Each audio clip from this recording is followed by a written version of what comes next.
Spirituality is a fundamental part of a consecrated life.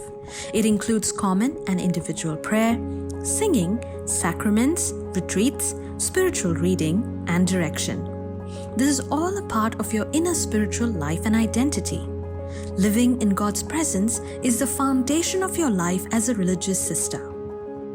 Your spiritual life is closely linked to what the Second Vatican Council calls a person's most secret core and sanctuary, where you are alone with God, whose voice echoes in your depths. When your spiritual life is well nourished and flourishing, your entire outer life will radiate this. You feel content, confident, balanced, and happy, which has a positive effect on your work and relationships.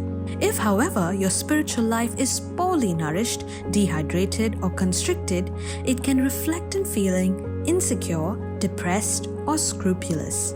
This can also negatively affect your work and relationships. As a religious sister, you have a moral right to good and balanced spiritual nourishment that fits your personal needs and development. You also have a canonically established right to a degree of spiritual freedom, particularly regarding confession, your choice of spiritual director, and the protection of your spiritual intimacy. Let's explore these three more. As any other Catholic, you are of course canonically advised to confess grave sins once a year. If you have grave sins to confess, however, only you can know. When and to whom you confess them is entirely your free decision. Neither your novice mistress, nor your superior, nor a priest may give you instructions on this or dictate when and to whom you confess. You are also not obliged to give information about it to anybody. You have a right to choose your own spiritual director. He or she can be a member of your community or not, a priest, a religious, or a lay person. You may choose and change them as you think best. Your superiors may not make this choice for you, and certainly not against your will. Your superiors must not intrude into your spiritual life. It is even canonically forbidden for them to induce manifestation of conscience. It is also forbidden for spiritual directors and confessors to discuss your spiritual life and issues with anyone, including your superiors or fellow sisters. Additionally, if your superiors pressure you to reveal your inner spiritual life, or if they prescribe certain confessors or spiritual directors, you should be aware. If they demand and receive information from your confessor or spiritual director, or even if they present themselves as a spiritual director or confessor to you, this constitutes as spiritual abuse.